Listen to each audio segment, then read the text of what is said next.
Hello, and welcome to episode 4 of the Black Sheep Knitter podcast. My name is Sarah, and I am coming to you from Madison, Wisconsin. This podcast is really a smorgasbord of random fiber arts, but mostly I knit, I crochet, and I sew. I feel like some quilting is going to start popping up because it's starting to get nice, and also the quilt I was supposed to make for my friend's baby the beginning of COVID. Well, he's 2 and she's pregnant. So yeah, I feel like if I make one quilt for 2 babies, that's sort of like, anyway, quilting is going to be coming. But first of all, let me just address the fact that I've been gone for a wee bit of time. My immune system refuses to behave itself. And I felt like on the Ides of March, on this most inauspicious day, that I would auspiciously show up alive. I had incredibly bad luck last weekend with some type of norovirus situation, and I couldn't really stand or be awake. That makes it challenging to film a podcast. So I'm filming it today. And I'm doing it before work because if I waited till the weekend, I'm not entirely sure that I would be healthy. So I'm doing it now, and I don't know, it's not so bad. I thought maybe during the week it would be kind of a little bit ridiculous, but so far so good. Before we get started with things, I want to talk about our giveaway winner. So first off, there were an absurd number of comments, like just ridiculous. Almost all of them incredibly positive. I really appreciate everybody sort of jumping on the Black History Month, Black Maker shout out situation. There were some folks that people called out that I knew. So I was really happy to see that they were known more broadly by other people. But then there were like so many people that I had never heard of, like ever. And so one of the things that I'm going to task myself with for the rest of the year is really just going through that list and like getting to know all of those makers. People obviously included knitters and crocheters.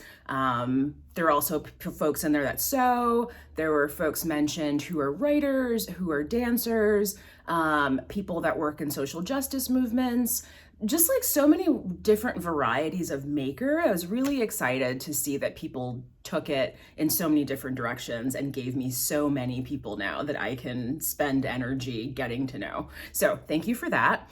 I film on my phone, so I know that like it's typical podcast, whatever, to like do it live and then like show it. I'm not cheating anyone.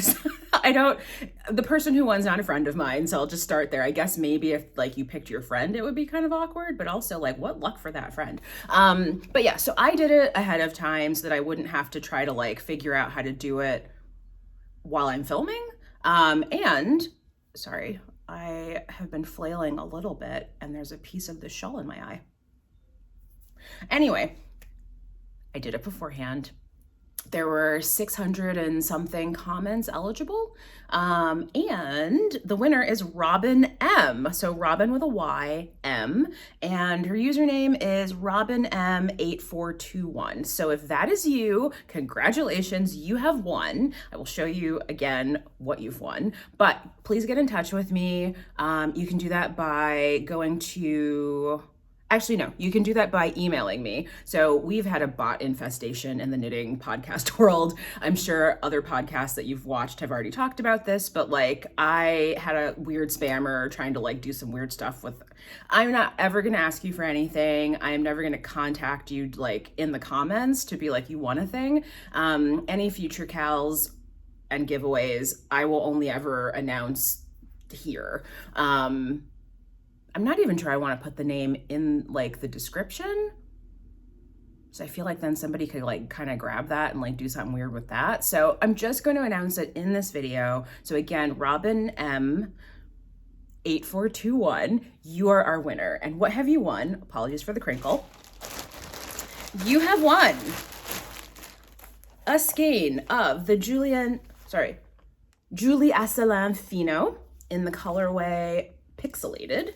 You have also won a skein of the Lady Pearl Sparkle Sock in the colorway Lapis. So this is a local Madison area, maybe Milwaukee area yarn dyer. So you're getting a little bit of Wisconsin in your package. You've also won the tiniest sample of soak, but also you do need to wash like your project. So there you are. And last but not least, a lovely roll top Espace Tricot project bag. So again, congratulations, Robin. I'm very excited for you. Can't wait to see what you make. Please tag me if you do stuff with your little package. And let's move on. So I have decided that I am going to have some memberships on my channel. I haven't decided what they're gonna be yet, but people have been saying a lot, which is so flattering, that like, it must be so like fun to come to your knit night and knit with you. And I thought, I'm really chatty. I'm very chatty. The energy that you're getting off this video literally is what I'm like at most knit nights. Sometimes I'm like tired or like a little bit sick or whatever. But generally speaking, it's chaos. And I thought, you know, I can share that with people. Like, they can't necessarily come to my Madison knit night, but like, I could absolutely do like a mid-month, I'm gonna call it a mid-month meander. And like, why not do it live so that like, it's not kind of like a weird scripted thing or like, you know, pre-recorded situation where you're just kind of listening to me talk again. But like, how fun would it be? And I don't know how to do this, but how fun would it be to do like a live mid-month meander with like chatting and knitting and chaos? I think that would be really fun. So anyway, I'm gonna figure that out. I'm also gonna have a couple of other levels, one of which is that you get to pick what project I make or the yarn that I use for a project, which for me is actually really fun. Obviously it won't be like, you just tell me like, hey, go get this like Red Heart Super Saver and make this like super elaborate Stephen West shawl. No, we shan't be doing that. However, I'm gonna do some like member polls where folks can basically like choose between like a couple of selections, and then like I will go with the top choice, which is kind of fun for me because sometimes I get stuck in some ruts, and you're gonna see one of those ruts or two or three in a little bit. So anyway, so those things are coming. I also have a Ko-fi store, Ko-fi. If that's not a fail of branding, like, come on. Like, I don't think anybody knows how to say it. And I'm not a marketing genius by any sense, but that seems like maybe not the best. Anywho, I have one of those now. So if you want to buy me a chai, you can. And I do drink chai pretty much every day. Is that true? That's true. My ex used to call me his chyness. I should probably drink less chai. I should probably drink less chai, but you know what? I'm not gonna, because it's delicious, and that's really all that I am looking for in my beverages. So anyway, okay, that's enough business.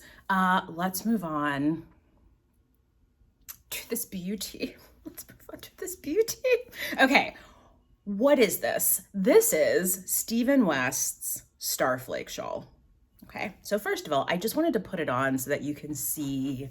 Can I stand up without flashing you? Let's see. Oh, creak, creak, creak. I hope you didn't hear those knees cracking, but I listen. Anyway, so that's what it looks like on. Let me take it off so that you can see what it looks like in all of its glory. But I knit this in, okay, you know what? Hold on. I gotta, look at this thing. Look at this. This is like, what is happening? I just, like the man, and look at this border. Do you see that? And the double color I-cord. I want so badly, that's not true. I don't really want badly, but other people want me badly to like move on from Stephen West, because it's like, how many shawls are you gonna make? Somebody literally asked me that at knit night. Hey Sam, lovingly, but like she's also been making a bunch of like little tiny like animals for like a window display. So we're both in the same boat of like, we've been making kind of the same stuff for months. I don't think I'm ever going to move on from them. I am going to take a little bit of a pause after March because I do need to knit other things. Like I want sweaters and I want bra tops and whatever else. But like when you get results like this, why move on? You know? Like there are lots of other designers, I'm aware of this. There are lots of other shawls in my queue that I am desperate to make, but I cannot stop making these. And when I tell you that this knit, first of all, it's my first time doing brioche. It was delightful. The video that went with this was very helpful and I got into a rhythm very easily and it was just very enjoyable. It did take forever and I get it now. Like people kept saying, well, you knit everything twice. And I was like, what does that mean? You knit everything twice. So I get it, but like, it was just such a nice, relaxing, joyous knit. And a lot of that had to do with the pattern and, you know, that's just kind of my experience has been with Stephen West, even with these giant, huge, absurd borders. Like, I just really like knitting them. But a lot of it really had to do with this yarn. So I'm using, for this dark purple, I've talked about this before, but the dark purple is West Yorkshire Spinners and Pennyroyal. And this light color, which let me see, can you see the speckles and the grunginess that I keep talking about, but it's never gonna get old? That is Pax Fibers, just a dash. I think it's their sock base. Hold on, did I actually, oh wait, I pulled out the label. It might have been 6 weeks, but I haven't forgotten completely. Yeah, so this is 75% superwash merino, 25% nylon. So it's their sock weight base. And it's just like, even up here, you can just see, it gives it just like that extra little bit of je ne sais quoi that you can't really, I mean, it's fantastic. And because I loved this pattern so much and because it was so easy and relaxing to knit, I have to make another one. I don't know what colors I'm gonna make. I really want like a black and white one. I don't have a black and white shawl. I have black and gray and white-ish and colors, but I don't have like just a black and white, like geometric striking shawl. And like the Starflake feels like it wants to be that girl. Okay, so we're gonna make more of these. I realize I just said these plural, but I could see making this like every quarter. I think I could just keep making it like indefinitely. I don't want to make the blanket. I know Mandy over at Mouses Makes, who will come up later, is doing the Starflanket, I think it's called, which is such a funny name. The circular aspect of that doesn't appeal to me. I feel like if there was a way to make this like a rectangle, I would be into it. But I don't know how you would possibly do that with like the way that this is constructed. So anyway, that's the Starflake. Highly recommended. Pax Fiber, also highly recommended. They are a local dyer, and I'm so happy that there's like leftover sock yarn, because I'm like, I don't know what Frankenstein situation I'm gonna end up with when all of these shawls are finished, but like the fact that I get to use this yarn again in something, I'm like, yay! So yeah, that's FO number 1. FO number 2 is crochet. It's crochet. I finished my pillow. Oh dear. Oh, it's gigantic. Okay, so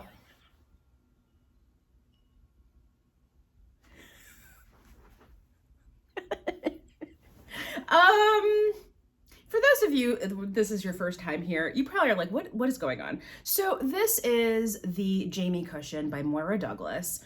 It was a test. It wasn't a test knit. it was for me a test of, can I crochet this thing? Because I've really only made like pot holders and granny squares, and I really wanted to make a rug that uses this technique. But I wasn't sure if I was getting into too much by like not knowing even what this technique was. And so I messaged the designer. She was like, I would make something smaller. And I thought, that seems reasonable.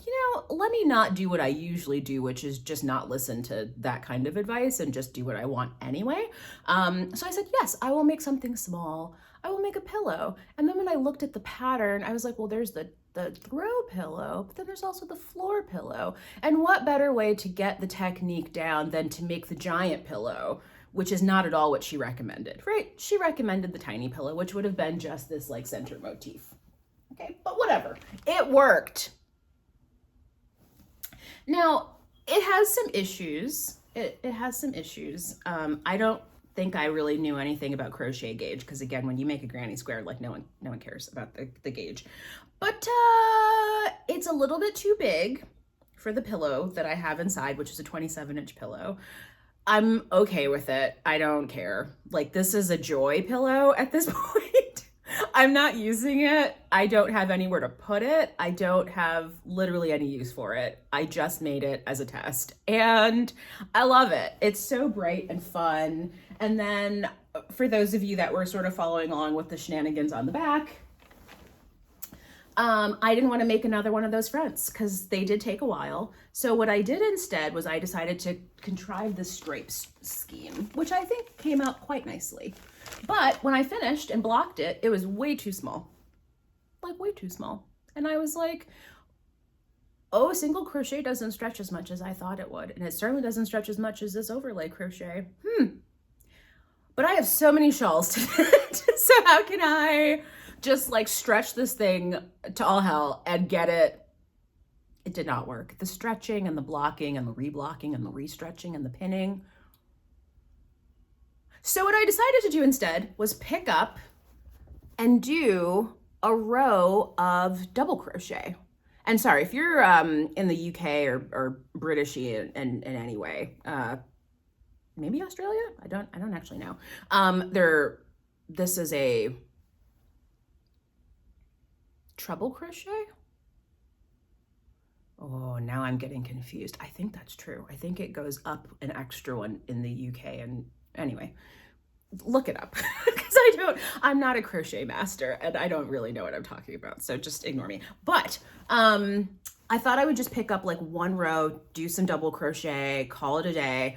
And it was not enough. So then I was like, well, I'm out of the turquoise. I'm out of the black. I do have some more of the yellow and the peach. So the yellow I didn't think I had enough to do a second round of yellow when I got done. So I thought, let me do a round of peach. So I did a round of peach and then I like measured it again and was like, seriously? Are you for real? Still didn't fit. So then I was like, okay, I just need to add another round of the white, and then I'm gonna single crochet the whole thing together, and whatever it ends up looking like, that's the pillow, because this is not a work of art. It's just a test to get to the rug and the blanket that isn't even this pattern. So we're good. I'm good. So I did that, and to be honest, I really like how it came out. Like, look at that. It's kind of fun to have these like vertical stripes, and then these are horizontal stripes that are like kind of like neat and tidy. But then you have these horizontal stripes here, but because of the double crochet, they're kind of like vertically. I don't know. I really like how it came out. I'm really excited. I love the pillow. It's kind of big and floppy and absurd, but it's so pretty. And I don't know, it'll go somewhere on something, next to something, under something. It's really just a pop of color. It's a pop of color and it's bright and fun and it's finished, which is the most important thing, so that I can get to these shawls, which we will get to in a second. But I have one more finished object. Now, some people asked me before, how do you knit so much? I'm not married. I don't have kids. I work from home and I don't really go out. I'm starting to go out though, because it's starting to get nicer out, and like we'll get to that when I do my little pep in your step section that I decided I would try this time because I'm being very silly today. But yeah, that's pretty much it. I knit in the mornings before work, and sometimes I knit at night while I watch TV or listen to an audiobook. I take my knitting with me everywhere. So like if I'm at the doctor's or I'm waiting on a pickup order or, you know, whatever, and I can kind of knit a lot of things without looking at them. So that helps like for movies and stuff like that. But that's it. But I also like, I don't know, it's not really a race for me. Like, I mean, it is now because of the shawls, but that's a self-imposed. But to me, knitting is like relaxing. It's like my hobby, it's relaxing. So I don't concern myself generally with how quickly I'm knitting. I'm mostly just like, that's the speed I knit at. And when I get tired of knitting something, then I am annoyed that I don't knit faster. But that's like not normal. That's just kind of like, I'm over this pattern and I want to cast on 8 things and this pattern's in the way. Get out of the way, pattern. Get out of the way. So anyway, so that's how. But we need to have a little heart-to-heart for my last FO. Because I talked about this last time. I did my first test knit and I was kind of dreading talking about this actually because I don't want this to be negative and I don't want the designer to feel like she's done something wrong because I don't think so. She's a first-time designer and it is what it is. But I finished,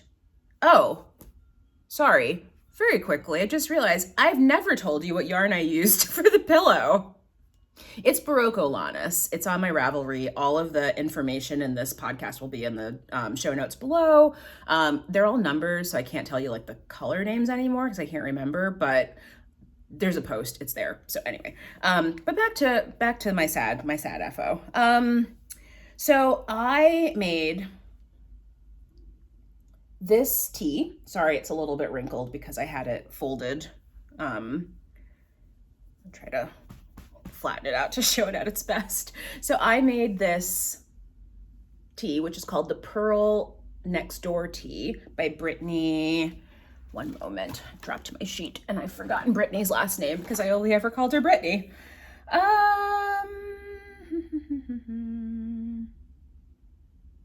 Nope, I don't have it written down. Cool.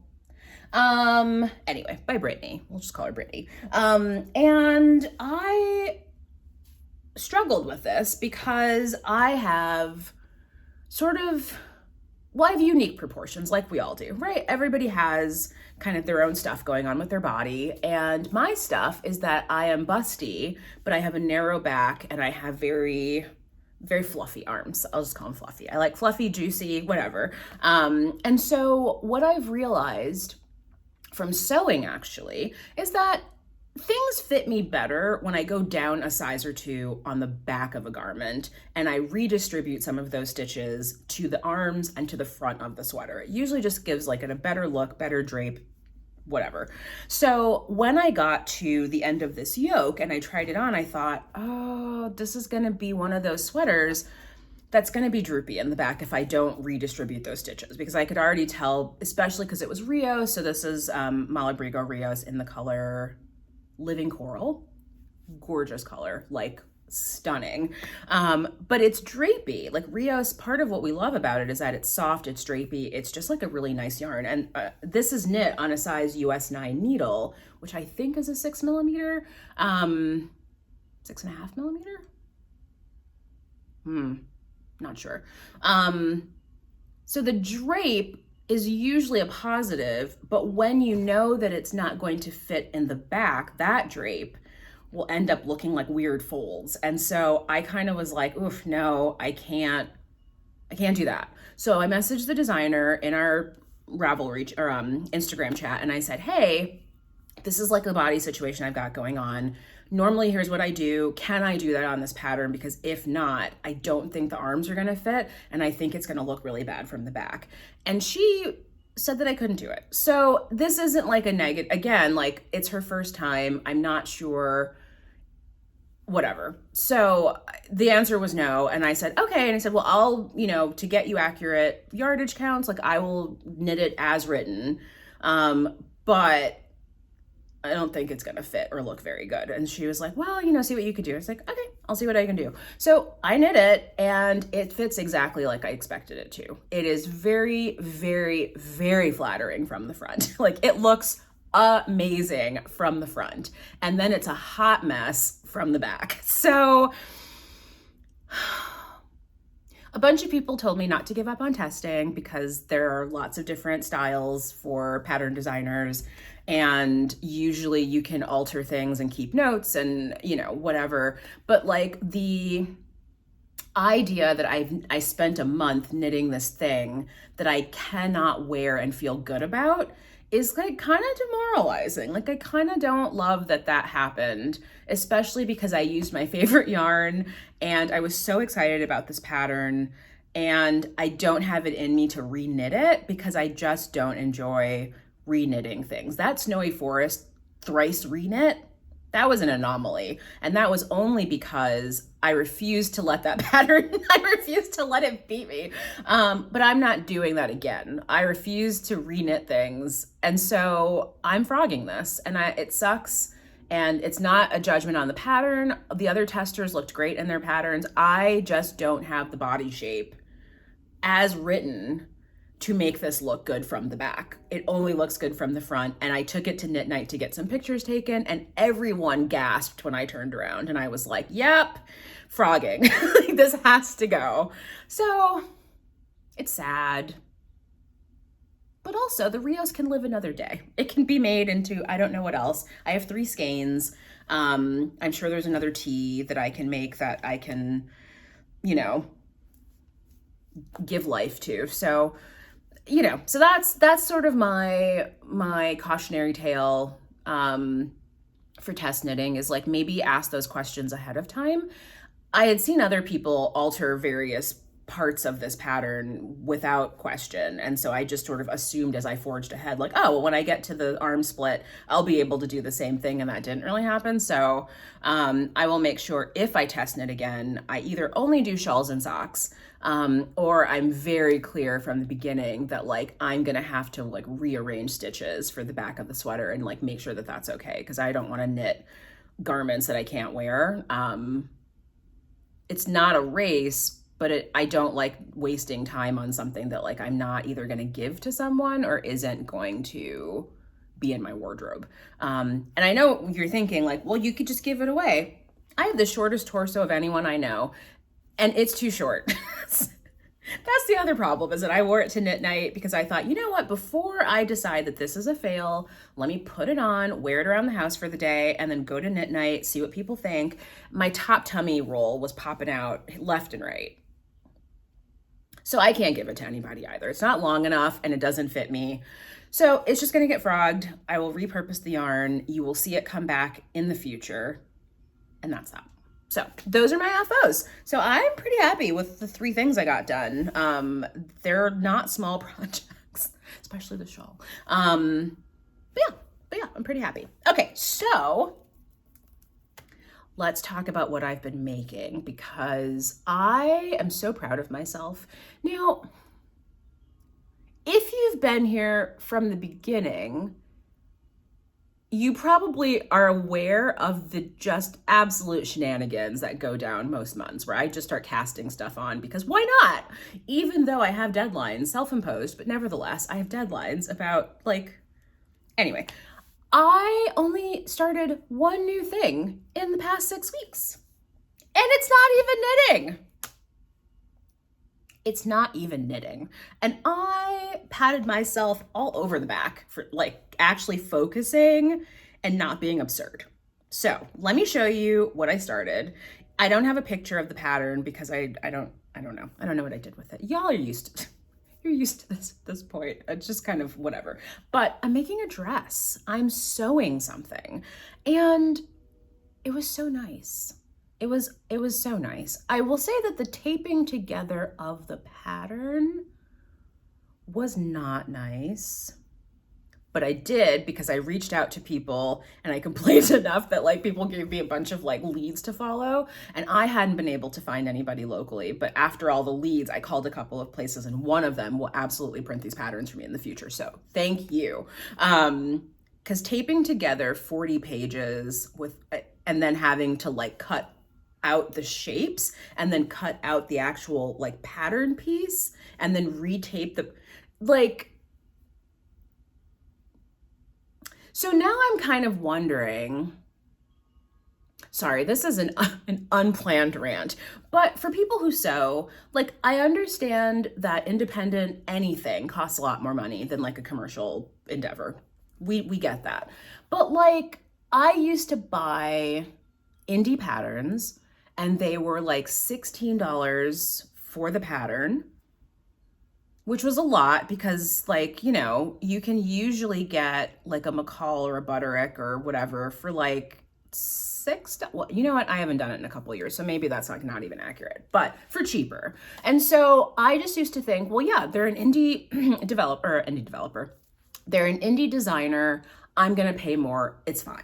But then a lot of them just stopped offering printed patterns altogether, and like didn't really lower the cost as much for the digital print. So like, I'm confused by that because I'm like, I'm willing to pay you the $16 for this print pattern because I don't want to do all the taping. And like, that's not an option anymore. So like, that kind of stinks because the print shop that I found here is going to charge me $16 per pattern for a sheet of paper. And I'm like, okay, but like, when I lived in Brooklyn, the print shop in Park Slope charged me like $5. So like, what? Now maybe I was getting some kind of fancy like loyalty program discount. I don't know. I mean, I remember the guy being really weirded out when I asked him if he could print a sewing pattern. He was like, what? So maybe I just got lucky and I was paying a very cheap price for these things in the first place. But that's New York. Like, if I'm getting a $5 printout of an A0 pattern in New York, why is it $16 in Madison? So anyway, that's neither here nor there. It's a lot of money. So like, now that $16 indie pattern is like $32, which is gonna make it less likely, if I can't find something cheaper, then I'm going to be buying a lot of indie patterns because I don't really want to spend that kind of money on one sewing pattern. That seems like a lot. I know it's cheaper than going out and buying a dress, but there's the fabric and the notions and now the print cost, and that's a lot. Like, that's not very accessible for like your average person, and I just wish there was a better solution. And maybe that solution is some of these online sources that people pointed me to. I would like to support local businesses, so I haven't looked into the online sources. But $16 is a lot for a sheet of paper. Like, that's a lot. And like, anyway, so I am making the Hinterland dress by Sew Liberated, and there's not much to show you. There's not much to show you. I have a back piece as of right now. And I have a front piece. And that's it. I mean, I cut out the sleeves too. I'm gonna basically, this is for my muslin, which is like a test garment. I just wanna know how this particular company fits on my body. Like, every sewing company sort of uses slightly different proportions, and you have to kind of get to know like what that looks like on your body so that you know what kinds of adjustments to make. So I'm just making a straight size 20. I'm not doing the smaller back because I just want to see like, what does this look like in a straight size?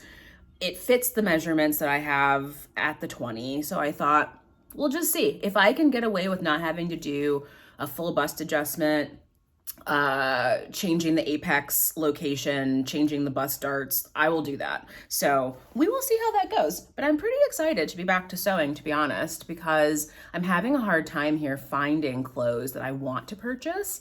And it's getting to be almost not sweatpants season and yoga pants season. So I really do need to have some like fitted dresses and some shorts and some skirts and stuff like that. So I'm looking forward to trying to get this finished in the next couple of weeks, at least the muslin, and then address any fit issues. And then I already have a bunch of fabric that I bought in the late fall in preparation for knitting winter items that I didn't do because the late fall was a special time. So anyway, that's the Hendril Dress, and I will keep you posted. Other things that I'm working on is the Lento. So the Lento, this is by, you know what, hold on. I did this last time, which was quite ridiculous, and I'm gonna do it again this time because I should really, I never remember this person's name. It's absurd. Oh.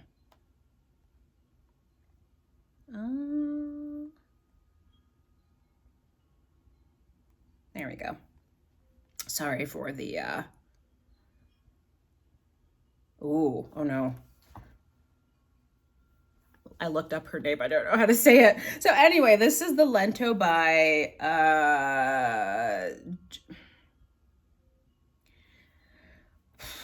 Jonna Hietala or Jonna Hietala. I feel like Amy Pelko literally just said that on her last podcast, and I can't like draw up the memory of how she pronounced it. I have no clue. Anyway, I don't know, but I haven't done pretty much anything on the Lento. It's still coming along. I still love it. It's still gorgeous, fabulous, soft, amazing yarn, but the shawls. So, and also finishing the other things. So I didn't finish in time to submit for the Let's Lento KAL that was happening. I did take all the pictures and then I forgot to post an Instagram about it. So, but it's okay. I don't need more yarn. I will have some acquisitions, but apart from that, I don't need more yarn.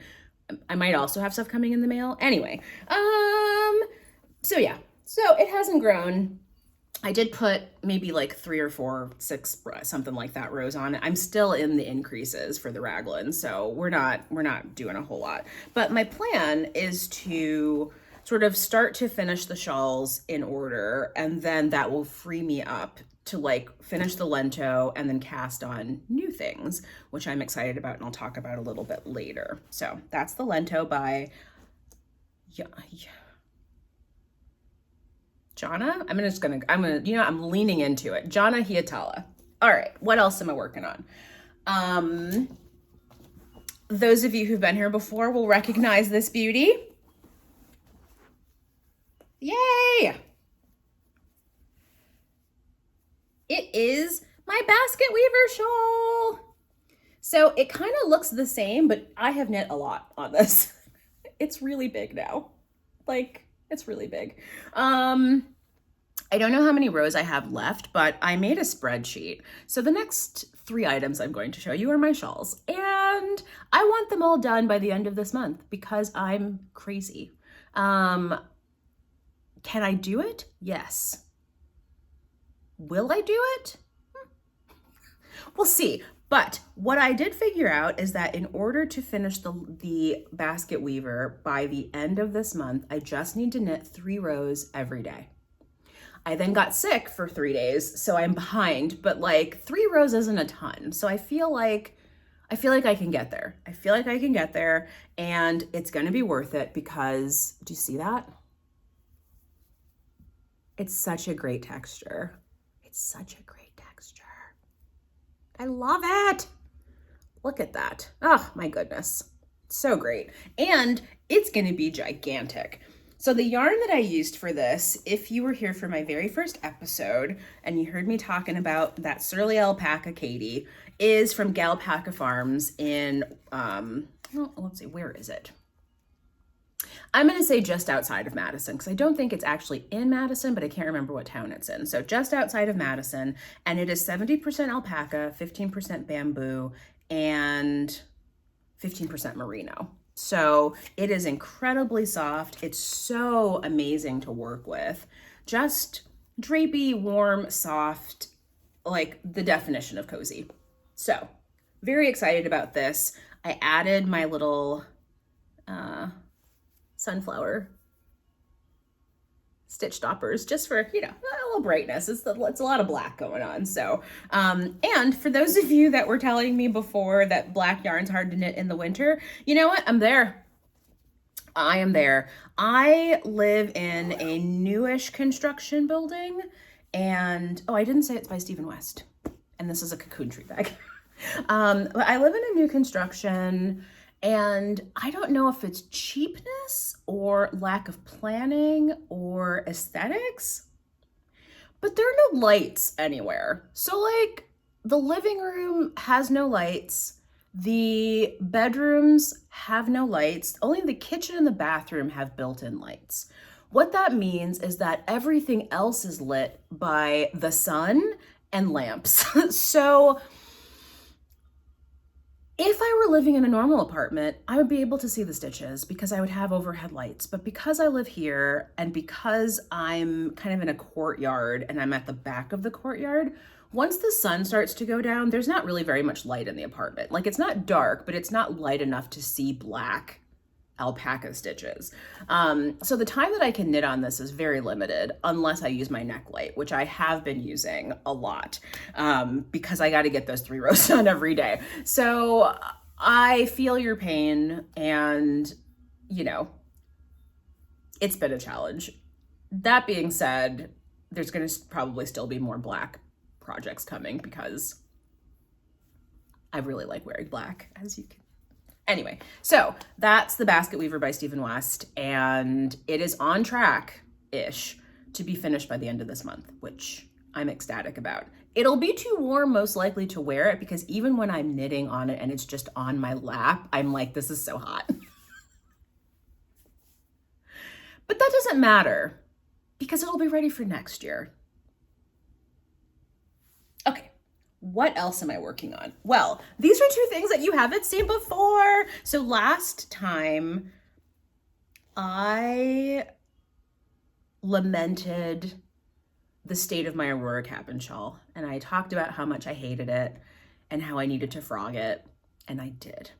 And the joy that I felt watching those skeins cut, like the skeins reappear from that project, man, whoo. Oh, it was a good time. It was a good time. But then I thought to myself, oh, but now I'm down a shawl. So what I've been trying to do, for no reason at all, just because I like challenges and I guess I get bored easily, is that I wanted to see, can I make 7 Stephen West shawls in 6 months? So far, I have created the Winter Light shawl,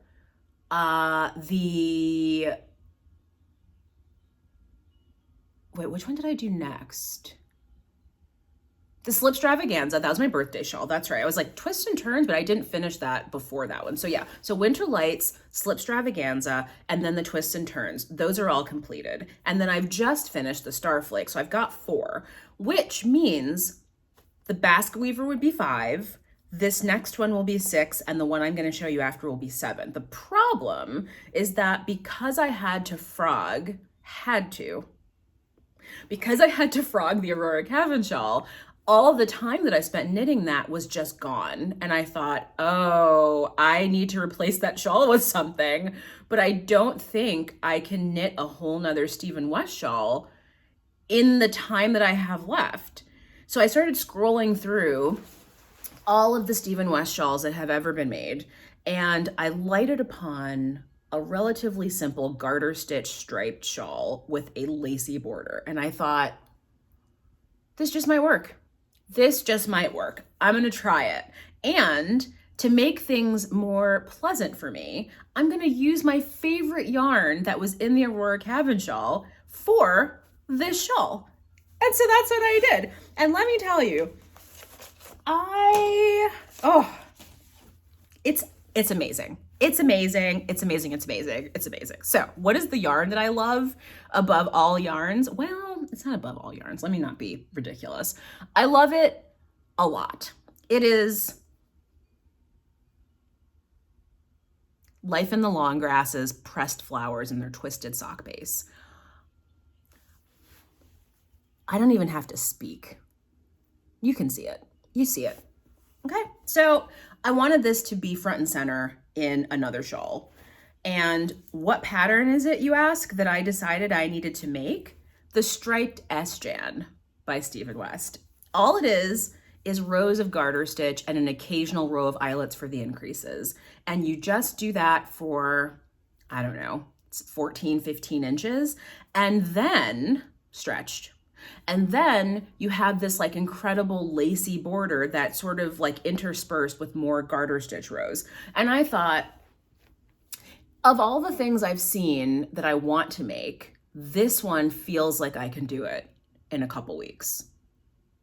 A couple's incorrect grammatically. I'm not in 2 weeks, but like within a month. So let me show you what I've got. This is it. So you can see that there are rows of this cream and then rows of the pressed flowers. Now, I was under the impression that I was knitting a white shawl. And I thought, I was like very proud of myself, because if you remember the rants that I had about the Aurora Cabin shawl, it was that there was brown and cream in them, and I hate those colors. And I was like, I'm gonna make a cream shawl to prove to myself that I can do it. And so I went and I bought this West Yorkshire Spinners 4-ply in the colorway Milk Bottle. And I was like, yeah, I'm gonna stripe it with the pressed flowers. It's gonna basically be a white shawl, and in your face me. And then I went to knit night and I said that, and one of the people at knit night looked at me and she went, it's not, it's purple.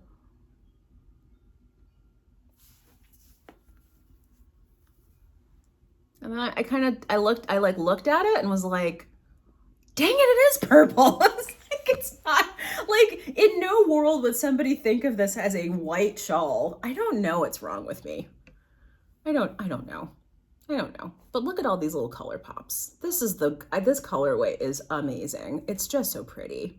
It's so pretty. So I don't care that it's not cream. I will probably make a white shawl for real, for like winter white or something, because I don't know why I don't wear white. Like, what? Why? I think it would look great. Yeah, like I feel like I have good coloring for white. I don't know. I get weird about colors. I'm also gonna make a brown sweater. I'm like all about the like subversion of my own dislikes for no reason. So that's what I'm gonna do. But anyway, not white, but it's giving Grandma's Victorian Garden.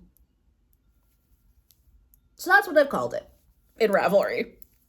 I love it. It's been very easy to knit. So it doesn't look very long. It's not. I think I'm at the last little eyelet row for the increases before I start the border. And if I stretch it, you can see that it kind of will stretch longer, and it like is a little bit more, the colors are a little bit easier to see when you do that. But it's perfect for what I wanted. Something kind of small, easy to knit and quick to knit, so that I could replace the Aurora Cabin and not be like radically off schedule. That being said, I don't want to be too rigid with myself. I don't really want to create like stress. So if we're getting towards the end of the month and I'm not close enough to finishing, I've given myself permission to add 2 weeks to my 6 months, because I did like literally like lose a whole shawl. So I don't think I'll need it, but if I do, it's there and I'm okay with that. And let me show you what color is going to be added in for the border. So imagine these stripes, like basically with this. Now, why would I pick this? Because of little color pops like that and that and that. So I thought it would be really fun to just look at the color pops and see if there was anything that I could grab that would be similar, but also not the exact same kind of like flavor of the shawl. And I'm pretty happy. I think that's gonna be a wild looking shawl in a good way. So very excited. This is Malabrigo Silkpaca, and I don't remember what color this is. 1 second. Sunset feels like the right thing. Oh, it's sunset. Look at that. Bam. Okay, so that is the Striped Esjan by Stephen West. On track also to be finished by the end of this month, but I'm giving myself 2 weeks to finish all of these shawls if I don't get there at the end of the month. But I think I'm going to. So anyway. And my final whip. Now this one is completely new. It is completely new. It is in my Star Trek bag from Amanda XK Joy. And I only know about her because of Mandy over at Mouse's Makes, but I have been a Trekkie forever, like literally forever. I've gone as Uhura as like several Halloweens. Anyway, I made my own costume. It's a whole thing. Anyway, but what I wanted to do last summer was make some type of fade shawl. And when I went to Wisconsin Sheep and Wool? Yes, Wisconsin Sheep and Wool. I found this fade kit that really was like one of the most beautiful things I had ever seen. So let me show you what's left on the ring because some of it's already in use. But it's Sun Valley Fibers MCN fingering weight. So MCM, I believe, is merino cashmere nylon blend. And so these are the 3 skeins that I have left that are going to get incorporated. And then I also, sorry for the plastic, but I also have this one that I've wound up already that is getting ready to be added. And I'll show you what I have so far, which is using 2 other skeins from that ring. So here we are. This is the Painting Honeycombs Large by Stephen West. So I wanted it to be sort of a very gentle, subtle situation. I was thinking I might use black. I was thinking I might use white. And was sort of like hemming and hawing. And Emma from my knit night, I mentioned to her that I needed a background color because I bought the gradients, but like forgot about a background color. And I walked into my local yarn store, Fiddlesticks, and she had like a whole selection laid out on the table of like all the possible grays that I could use for this, which was amazing. So this is the one that we ended up thinking looked the best with that, with this collection of fades. And it is Malabrigo Ultimate Sock in the colorway Gris. Yeah, well, it's Gris, so it's gris in French. I don't know how they pronounce it. Maybe people call it grise. Don't know, but that's what it probably should be. So yeah, so I have been just plugging along. The start of this was the worst part of the whole project, to be honest. You do an I-cord, tab's the wrong word because tab is like short. So this is like an I-cord cast on, and it was 291 rounds. Which, it's a good thing this is pretty because I almost stopped. I had so many stitch markers, like every 10 stitches, and was like, oh my, how many of these are there? So let me just show you how long it is. Oh, beep, beep, beep, beep, beep, beep. Like, why? Come on. Now, the cool thing is that once you've cast on all of those I-cord stitches, that's the longest it's ever going to be. So you do that, and then you knit your first set of honeycombs, and then you immediately start decreasing, and you decrease 8 stitches every set of honeycombs. So that gives you this really fun sort of stepped border on this edge, and then the other edge is just a straight edge. That's also an I-cord. So I'm really happy with it. It's tedious at times because you're slipping stitches, and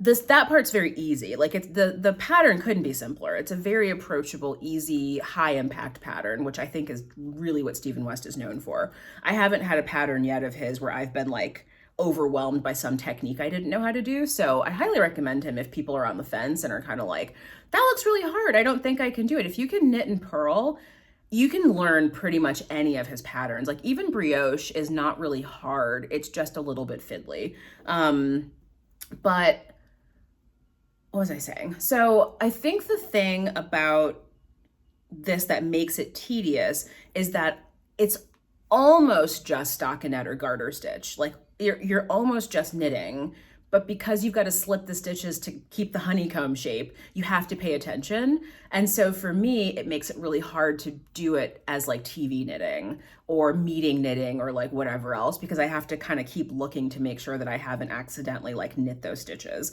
So it's a little bit slower going than I was expecting, but it's also like not a hard knit. And I think the closer I get to the end, the faster it's going to go, because I'm just going to have a lot less stitches. And seeing those 8 decreases, like I've done 3 decreases. So I've already decreased 24 stitches from the original 291. That's like really motivating too. Because it's like, okay, like if I can just really like stay on top of this and get like a couple of honeycombs done every couple of days, like the number of stitches drops. And then once I get towards like the last couple of days of the month, my hope is that I'm just doing, you know, like I'm doing several honeycombs a day at that point, because there just aren't enough stitches to like there aren't enough stitches to like create a ton of work for me. So yeah, those are my whips. I'm very excited about all 3 of those shawls. I'm still really excited about the Lento, but I'm not going to finish it in time to wear it. So it sort of feels a little bit like less, I don't know, like I'm less inclined to be stressed about trying to get that finished. But I still want to finish it because I still absolutely love the yarns that I'm using, and it just feels like heavenly. And part of me feels like because of the open gauge, it'll be really nice to wear in the spring. So I am going to prioritize it, but not until April. Okay, so let's move on to talk a little bit about my future goals. So I don't usually talk a lot about like what I'm going to knit next, because honestly, I'm too random. I can't say what I'm going to knit next because I make a bunch of plans, I buy a bunch of yarn, and then I'm like, well, I need to go to the yarn store and get different yarn for this other pattern that somebody just sent me. So I just don't do that. But I do want to have some level of accountability. So what I thought I would do instead today is talk about some future things I would like to make in the abstract.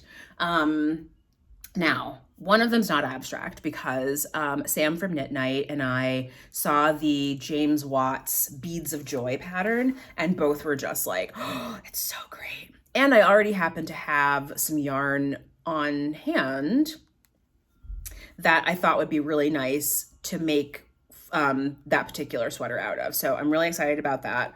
And so actually, look at me being already, this is it. So this is that's the Beads of Joy sweater by James Watts.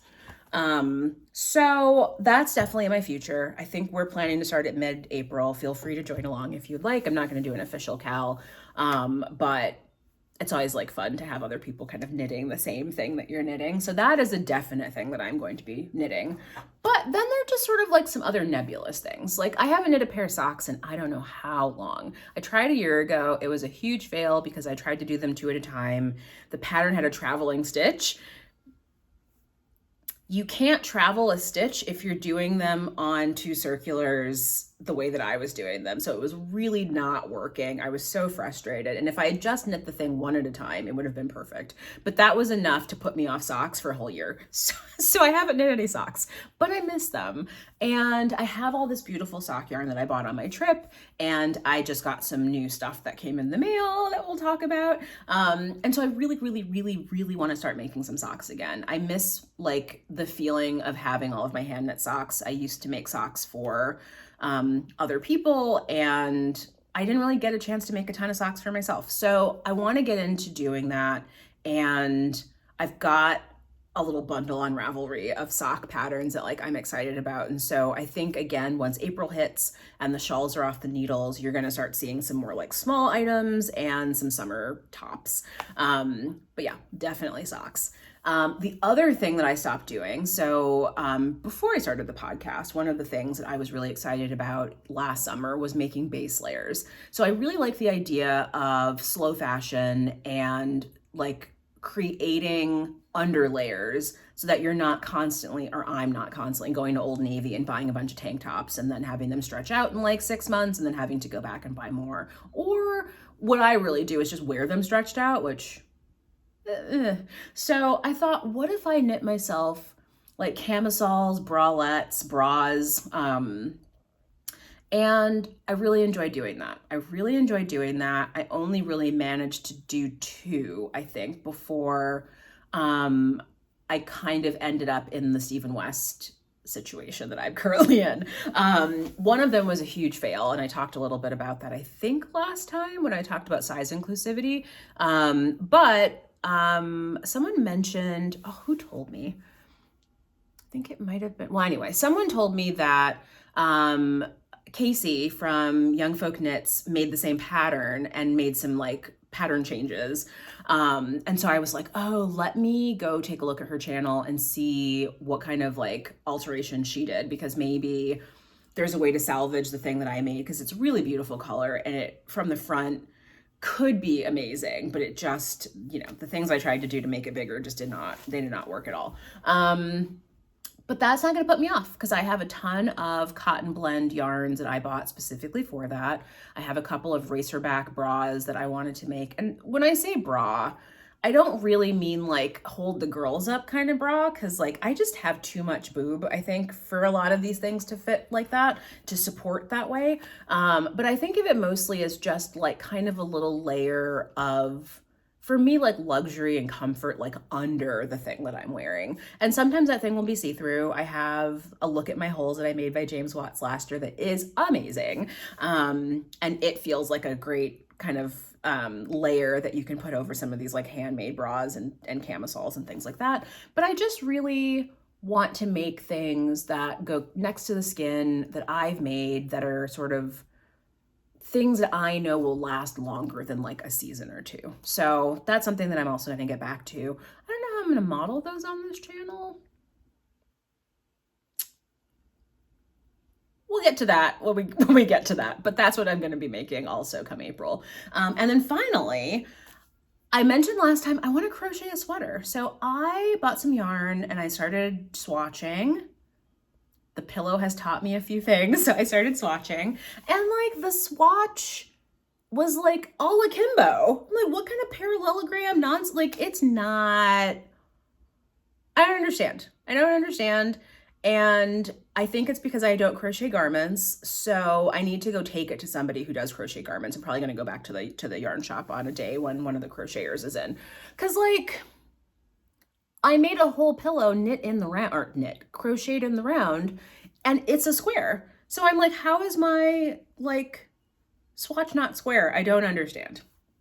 I don't get it. So gotta sort that out, but I really like the pattern that I've chosen. But I also was like, summer's coming, and I feel like now is a great time for like a cotton linen blend sweater. And I don't know what pattern that is, but it needs to happen. So I feel like that is probably also going to get started in April, so that I can have kind of a nice, cool, breezy summertime crochet sweater to put on my person with all these shorts and skirts I'm going to be sewing. So that's kind of the loosey-goosey plan for the next like month or so. But I'm really excited. They're like things that I haven't knit in a long time or crocheted ever. And it's just nice to kind of have that little challenge for yourself to like switch up what you're working on from now and again. And I'm kind of I'm over shawls for a little bit. I'm over it. So I'll be back in September, I'm sure. But for now, that also reminds me. Last month, I alluded to a thing I was going to talk about, and then my brain was so scattered that I completely forgot to talk about it. So we missed it, but that's okay, because time is never ending. What am I talking about? I'm talking about a Ranunculus KAL. Oh yes, a Ranunculus KAL. So yes, I have not made one. I put a poll out like a month or 2 ago, and a bunch of you have not made one and want to. And so I thought, you know what? Let's do it together. I think I'm gonna call it something like the Miss the Boat KAL. Because like, we haven't made it, but everybody else has. So it feels kind of funny, like late to the party, Cal, maybe something funny like that. I don't know. But I really want to make one. And after trying it on at Espace Tricot, I'm like, this is just going to be great. Like, I know it's going to be great. I really want to have one, and I've got the yarn already. So like, let's just do this. So September 1st, mark your calendars. We will be beginning a Ranunculus KAL. You can use any type of yarn you want. You can do any kind of modifications you want. I'll talk more about it when we get to September, but I'm very excited because it really feels fun to sort of like miss a bandwagon and then like bring it back. So that's what's going to be happening, and I'll have to figure out what prizes I want for that one. I don't have any idea right now. I just like picked the date. But I'm really excited about it. I hope you're excited too. I hope you're starting to think about, or, will start to think about like yarn options and like what kind of version you want to make. And yeah, we'll have a good old time making a thing that the entire world has already made. Okay, so on to acquisitions. So I hope you went to took a bathroom break and got yourself some liquids, because it's been forever and I have so many things still. So anyway, so what am I going to be talking about now? Acquisitions. So I have been given some things. I've purchased some things, and that's it. That's what's happened. So what are the things that I've been given? Well, one of my viewers was so kind and sent me 2 free patterns of hers. So her name is Vanessa Smith. Thank you, Vanessa. And she gifted me oh no. Okay, so it's a joke. I work in tech and I'm terrible at tech. So I don't know how to blow these up bigger than what they are. So I'm just going to show you like a little tiny picture. So apologies. But no, computer, just iPad, it really wants me to make the Starflake again. Did y'all see that? Did you see that? It keeps popping the Starflake up. Okay, let me move very slowly. So she's gifted me the Nydia cardigan and the Julissa sweater. So it's kind of hard to see, but they're so pretty. They're so pretty. I'm so excited. Thank you so much for sending them. I've never gotten free patterns before, so I was like, oh, that's so cool. I couldn't find them because, again, the whole tech thing, which... Anywho, but yes, once I found them, I was very excited to get them. I'm very, very happy to have them, and I can't wait to make them. So the other thing that I bought for myself was just something. I had a bad February, and I'm not going to get into why, but it was a hard month for me. And I've been really trying of late to make sure that I'm giving myself gifts when I have like hard moments, because I think that's kind of what life is about, right? So I saw these stitch markers advertised on Instagram, and I had wanted some stitch markers from this maker before and had missed them. Like, they sold out like instantly, and I was like, okay. So I set an alarm on my phone. I had the website pulled up. I had the page pulled up.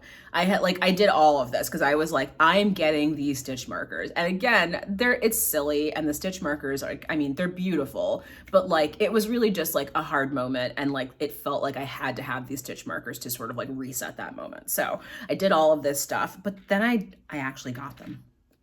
So these are the Hearts stitch markers by Hello Lavender.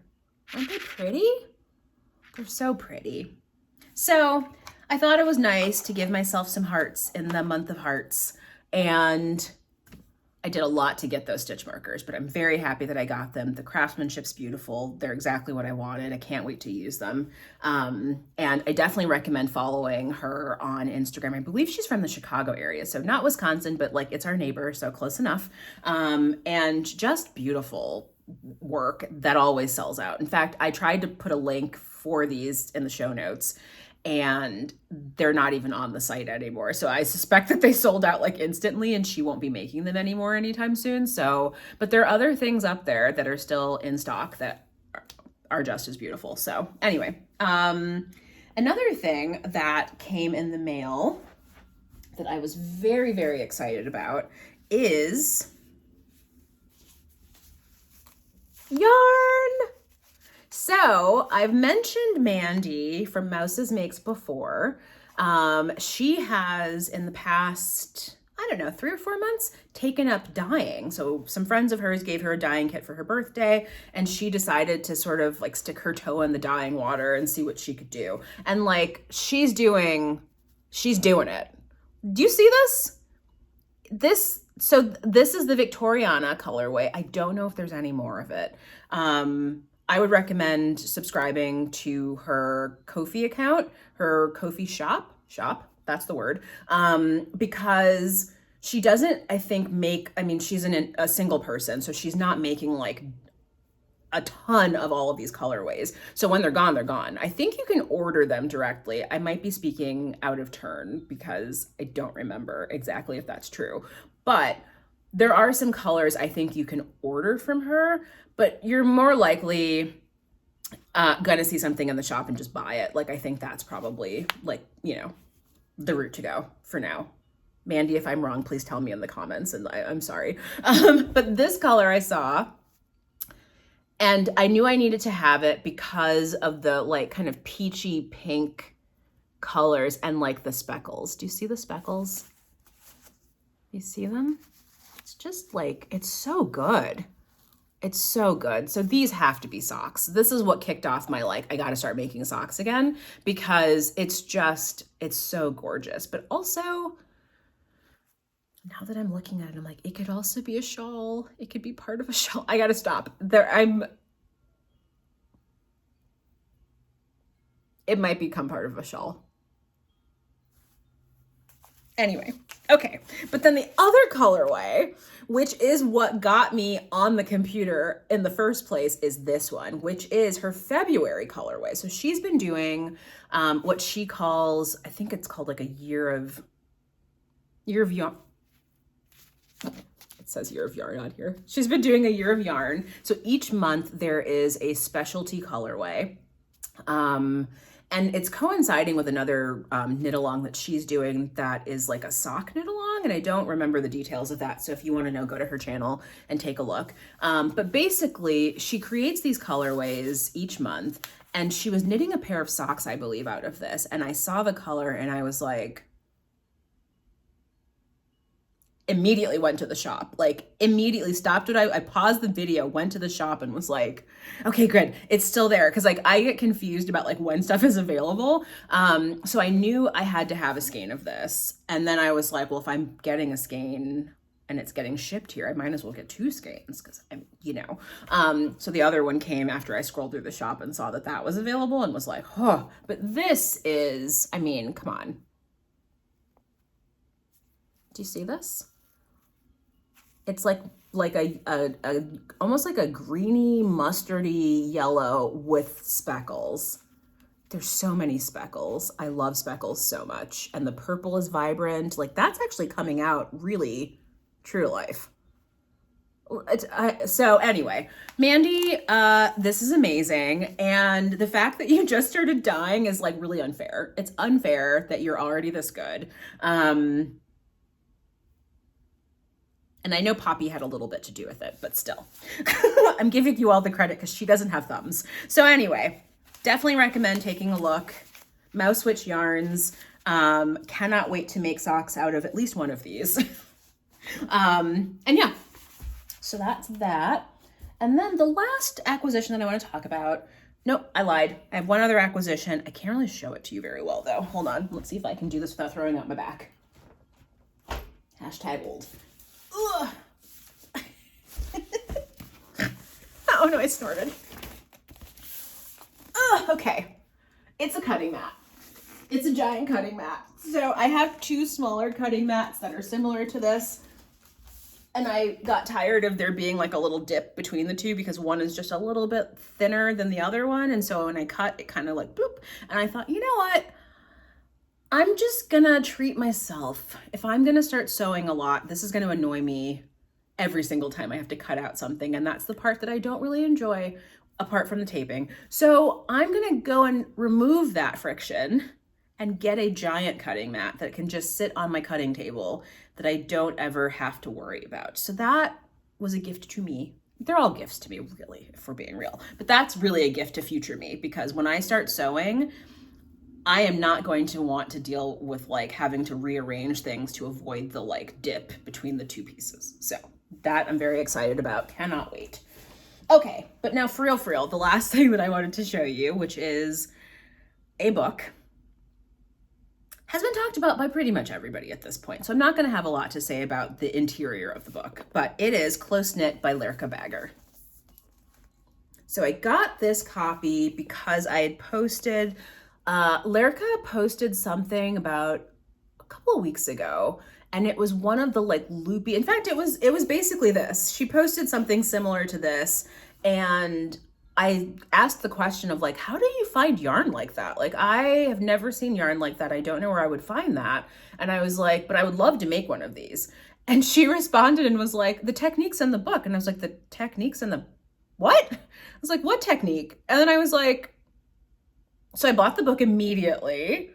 It showed up like 3 or 4 days later, and I like read the whole thing in one sitting. Like, I literally, it was my bedtime reading that day that it came. I sat in bed, I read it cover to cover, and I realized that like, this is a life-changing book. It's a life-changing book. It's not, and I'm not being hyperbolic. I know sometimes I'm very hyperbolic. I say a lot of ridiculous stuff, but like, reading this book helped me realize that I'm not living up to my potential.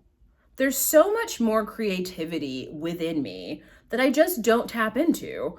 And it comes out in other parts of my life. It comes out in work. It comes out sometimes in relationships. It comes out in just like how I relate to myself. And I thought, this is like an instruction manual for how to tap into your creative energy. Like, it's not really about patterns. It's not really about like the techniques that she's talking about. It's about how to live in this more authentic, creative way. And so it just really moved me. And I didn't make a list of patterns to make. Like, I think a lot of people are like, I have to make this and I have to make that. And like, I totally get that, because there are patterns in here that I want to make. But instead it was like, how do I live differently? Like, what do I want to show the outside world? Like, how do I want to show up in various spaces? And that's kind of where my mind went. So the book for me was like a catalyst for like getting out of my own way. And so when I mentioned earlier that I don't go out a lot, that's how I get so much knitting done. Like, why don't I go out a lot? Well, I moved to a new place and it's been a little bit isolating, and I've had some challenges here that I won't get into, but it sort of like made me recede a little bit. And so I'm not as much myself as I used to be when I was younger. And I thought, I gotta stop that. I have to stop that. And so this book started a whole chain of events where I was like, you know what? I'm gonna take myself to lunch sometimes, and I don't need to stay home and eat lunch or, whatever. Like, I can just take a break in the middle of my work day because I work from home, and like, no one's really worried about like punching a clock or anything like that. And the day that I decided to do that, I really wrestled with it because I had purchased all these groceries and I thought, I'm supposed to be cooking more. And like, I prepped all this, like all these veggies for this thing I'm supposed to be making. And I thought, I really want to be outside. I want to go to the lake and I want to sit there and I want to be outside. So I'm just going to go and I'll make this thing for dinner. And I ended up meeting a really interesting person. We had a lovely chat for like, half hour. The barista that had rung me up, like, overheard us talking and came over and we spoke French for like another couple of minutes. And it was just like, those are the kinds of life experiences that I haven't necessarily been having because I've been sort of, I guess, like too afraid to be like completely myself. And I've just sort of let go of that. And that came from reading a knitting book, which is crazy. So yeah, so the acquisition, I think, that has been the most impactful has been this book. And I highly recommend that you get it and read it with an open mind. And you can read it for the patterns and for the techniques and all of that. I think that's sort of part of what the book is for, right? But also read it just to hear about how she lives and what kind of life she's created for herself. Because if I can get there in the time I've got left, I think that would be a win. So just a really inspiring book. And yeah, I really loved it. Okay, so kind of on that same vein, I wanted to do a little segment today about what's putting some pep in my step. I apologize. I have to do this more regularly so that I'm not like completely like Looney Tunes when I get on the camera, because but what are the things that everybody usually, it's like the things that bring you joy. It's like the tamer thing, but I'm doing pep in your step because that's how I feel. Like, I feel like I've like been reinvigorated. Like, I've had like kind of a new lease on life of late, and it's due to a few things. So one of the things that it's due to is that I went back to ballet. So I was a ballerina when I was a teenager. I started at 15, so not normal. And I danced until I was 24. And because of my body shape and, weight and whatever else, like I wasn't really ever going to be a professional ballerina without some very serious changes that I was not willing to do. But I've always loved dancing since I first started when I was 15. And it's just been hard. Like, I moved around. When I lived in Boston, I went to Boston Ballet every Saturday for my adult intermediate class. I took the intermediate class because I was a pretty good dancer for a while. And then I moved to New York, and New York has thousands of dance classes, right? But that's overwhelming. It's really challenging, I think, in New York to find the right thing for you because there's so much of everything. And so I went to Alvin Ailey and I took ballet there for a couple of months, and then the teacher changed the schedule and it was harder for me to get out there, and so I stopped going. And then I didn't dance for like a year and a half. And then January of 2020, I found the studio that was nearest to me was down by the Atlantic Barclay Center.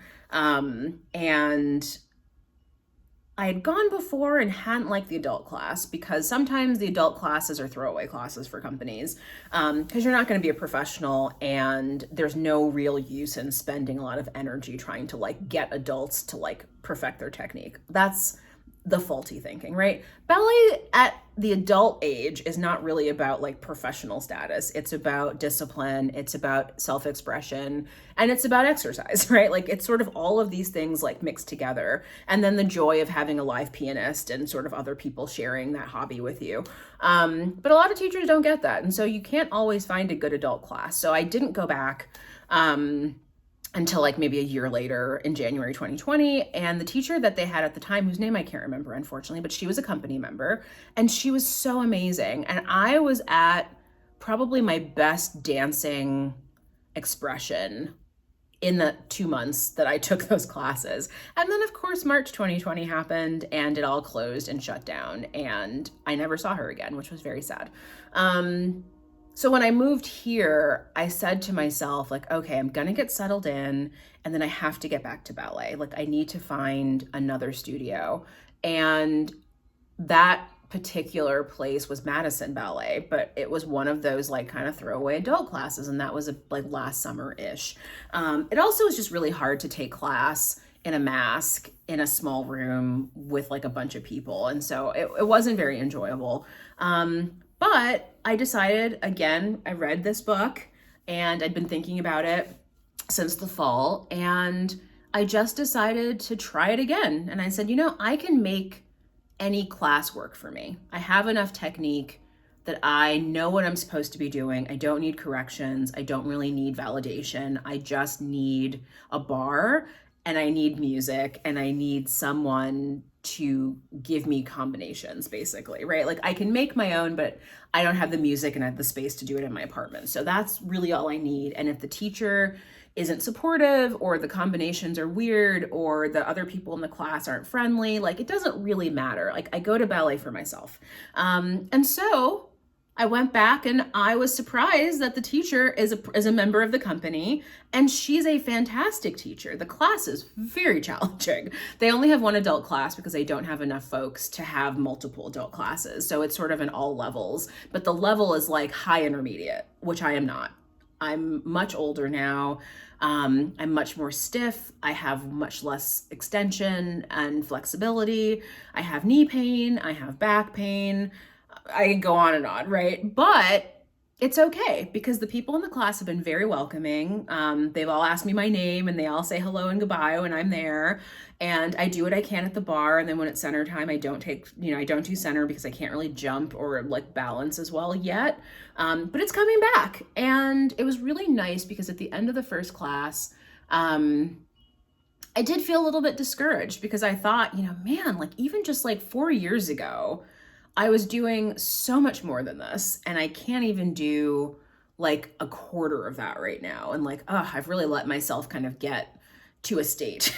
And the teacher came over while I was stretching and, before center work started. And she said, I see the technique. I can see that you have really good training. It will come back. You just have to let your body come back. And I said, thank you. And it was really good to hear that because as much as we don't need validation, it was kind of like I want to fly across the floor like these 20-year-olds, right? Like I remember being a 20-year-old and it was really nice to be able to do that.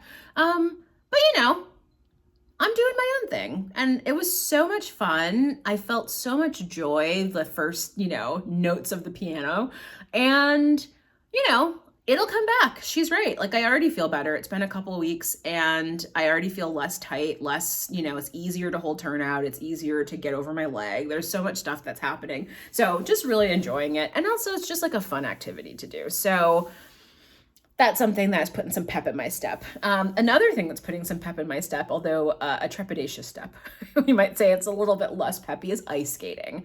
So as a kid, I had very weak ankles. I could not ice skate. And I decided this year I was going to learn how to ice skate and the weather did not cooperate. So I have a friend who was going to teach me outside on one of the lakes. They didn't freeze over in time. And I started to get kind of like worried that we weren't going to quite get there. So I signed up for some ice skating lessons and I've been taking those. And I've only had one because she got sick and then I got sick. So, but I didn't fall my first lesson and I didn't hurt myself, which was my main concern. And, I want to say like a quarter of the way around the rink. And she said that most people, that's about what they do. Some people do a little bit more and some people do a lot less, but, doing my little marches and a little bit of pushing off and kind of trying to do a little bit of gliding. And I didn't feel spastic. So it felt a lot like when I learned how to roller skate a couple years ago. Although that one I fell backwards and hit my head, luckily I had my helmet on. So that one was a lot more like flaily than the ice skating. But I think that the roller skating that lack of equilibrium is in my body now. So when I got on the ice skates, it felt kind of similar, although it's much slicker on an ice skate than it is on a roller skate. So there's that. But yeah, so ice skating, it's very whimsical. It makes me feel really kind of kid-like to be out there on the ice. I can't wait till I can actually skate around comfortably. But I feel like by the end of my next 2 lessons, I should probably be at least, even if it's slow, I think I'll be able to do a little bit of that. So I'm excited about that.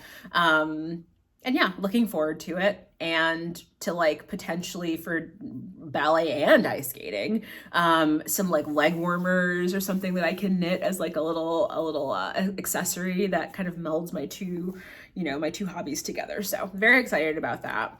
And then another thing that I did that I was scared to death to do, another self-improvement-y, creative-y moment, is that I decided to take up figure drawing. So when I was in middle school, I used to live in Milwaukee and we had the Milwaukee Institute of Art and Design, MIAD. And one of my best friends, her parents worked there. And so I went to a summer program and we did sculpture and painting and, a bunch of stuff. And they were okay. I've always been okay at art. I won't say I've been good, but I've been okay. And what I struggled the most with was figure drawing because the proportions of the body were something that I could not really get.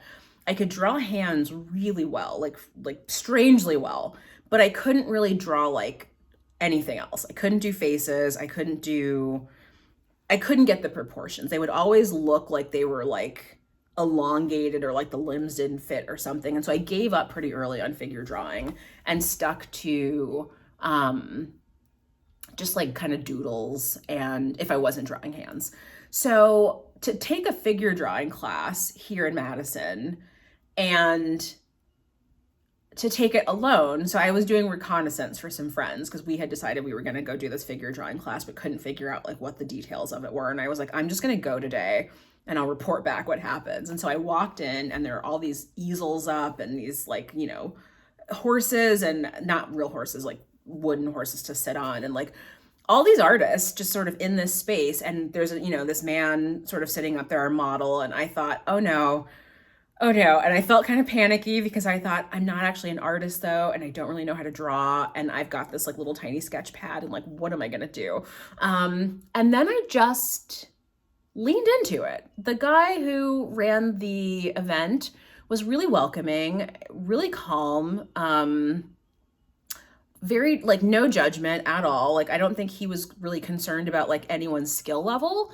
It was just like, I wanted to have a space where people could come and draw. And I thought, okay. And I said, well, I haven't drawn in like 20 years and I'm really bad at perspective and I'm really bad at proportions and I don't really know how to do line weight. And he's like, it's all good. Just whatever you want to do. And I said, okay. And then I just took a bunch of deep breaths and I started to really look at the model. And I was like, okay, let me just observe what's happening instead of just jumping right into drawing. Like, let me just sort of look at what's happening. And the more I looked and the more I drew, I sort of was like, oh, actually, you know what? That's a little bit too long, or that angle's not quite right, or that shadow feels kind of weird. And we would do these long pauses where the man would sit for, you know, 30 minutes or something. And then we would take like a 10-minute break. And then he would sit for another 25 minutes and we would take a 5-minute break. And so we did this for 3.5 hours. And over the course of that 3.5 hours, I produced the greatest piece of figure drawing I've ever done. So let me show you, because I could not believe that my fingers produced this. Even when I look at it now, I can't believe it. I can't believe it because it's so much better than anything I've ever done. And it was, I think, because I just relaxed and let myself make mistakes. Like, I decided that I wasn't tied to the outcome of the drawing and I wasn't comparing myself to the other people who were doing things. I was just observing and refining, and that's it. So this is what I came up with.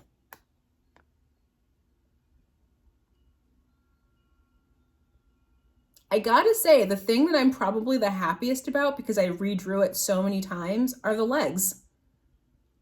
In particular, this knee, which I think is really funny to be like, I really like this knee, but I redrew the legs, the angles, the shading, the shape, the overlap, everything. I don't know how many times I erased that thing. And when I finally finished, when I got to the like end and realized like, I don't have time to fix the hands, I don't have time to make a face, but also I can't actually draw portraits. So I'm not sure what to do with the face anyway. I kind of took a step back and I thought, but wait, the musculature looks like an actual person. Like, this looks like a human person that could actually stand, move, and it wouldn't be weird. And I've never been able to accomplish that before. So I really was happy with the experience. I was really happy with the outcome. I'm excited to go back. I probably will go once a month because I don't really have the time to spend every Sunday 3.5 hours every Sunday morning, like kind of drawing. But it was just really cool. It was really cool. And it, again, to tie it back to close knit, was one of those things where it was like, if I had let myself believe that I wasn't good at drawing, that I wasn't an artist, and that I couldn't do it, I would have never had that experience. And now I know sometimes I am a good artist. Sometimes I can actually get the proportions right. Is it going to happen next time? I don't know. But I'm excited to find out. I'm excited to see what model they turn up the next time and like kind of try to navigate the shadows and the spaces of that person's body. Like, I think it's really cool. So yeah, I'm pumped, and like, yeah, So the place is called Atwood Atelier, and it's not very far from my house either, so I can imagine biking there in the summertime with my little tiny sketch pad. Everybody was amazed that I had done the sketch on such a small piece of paper, and I was amazed that they were using these giant canvases, because I was like, oh, I couldn't get the proportions if I was using a piece of paper bigger than this. And they were like, huh. So again, everybody's got their thing, right? Everybody's got their thing. So it was really cool. Okay, so this is the last thing that I will point to as a thing that is putting some pep in my step, and it is this manicure. I don't mean to be a weirdo, and also I broke this nail, and then I bite my nail sometimes when I'm stressed, so it's very short, but never mind that. But this is boop, boop, boop, my own manicure. So I have been doing my own nails for most of my life. I am very specific about how my nails get done, cuticle maintenance, etc. It's like a whole thing. So I've been doing my own nails, and the other day I realized I haven't done dots in months, and dots are like my absolute favorite decoration. I learned it from a nail tech when I lived in Boston and used to get gel manicures all the time. That ruined my nails, so I now don't do gel anymore, but I still wanted the dots. And so she taught me about like dot tools, and I've like since like figured out how long to let them dry so that you don't smear them when you put your like top coat over and everything. But I just love them. They're so springy and fun. And yeah, when my nails look nice, I feel better. So I'm really excited about my little dotty nails, and yeah. So anyway, I hope you've enjoyed this episode. It has been a doozy. There's been so much going on. Oh wait, I lied. I have one more thing. So yesterday at knit night, my friend, so it was pie day yesterday. Pie, the number, and also, the pastry. So every year I usually make a pie. I did not make one this year because I forgot that it was happening, because it's been a whole thing. Never mind. I'll be back on top of it next year, but I did go and pick up a bunch of slices of pie so that I could have pie. And I did a little bit of a pie drop off at knit night last night for one of my friends, and she thanked me by giving me this birdie. It's a birdie. So I am a baby birder. My skills haven't improved because I haven't really been doing a lot of birding, to be honest, since I left Prospect Park in Brooklyn, because that was like my favorite place to bird, and it's kind of weird here and I don't do it as much, but I still love birds. They still come visit me on my balcony. And I'm always like trying to figure out how to identify the owls that are on the roof that like won't hoot loud enough for my app to pick up their hoots. But anyway, so yeah. She brought me a little bird. She said that it screamed me, and I agree. I appreciated that it has like a little flower hat, because that feels very on brand. And yeah, so that was the other thing that I got as my acquisitions, which I forgot about. So thanks, Sam. It's my favorite. Okay, so yeah, sorry. So that is the actual end. So thank you for watching. I hope that you have a joyous rest of your March. I hope to be back at the end of the month to show you the finished shawls. But you're gonna have to send me all the finishing energy because it's gonna be a struggle. So anyway, thank you again. Happy knitting.